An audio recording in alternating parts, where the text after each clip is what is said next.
Patrick and Riccochet catching a wave.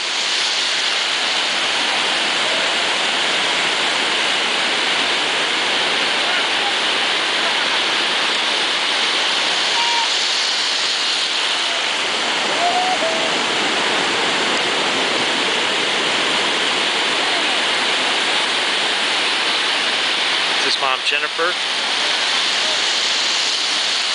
helping him back out to where the Happy Barrel surf team can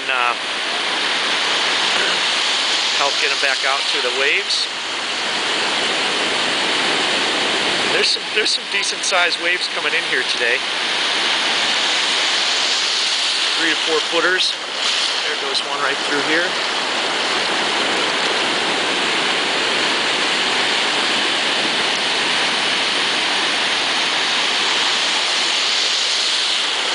And Patrick Ivison basically saw the movie, I want to say Into Liquid, which featured a paraplegic surfer who was a San Diego resident.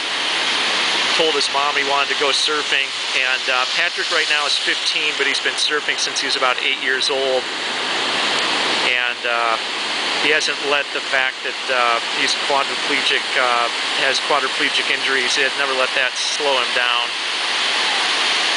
And Riccochet is kind of his tandem dog that rides with him and helps balance him a little bit. And if you want more information on Patrick, you can go to his website, which is helppatrickwalk.org. There they go.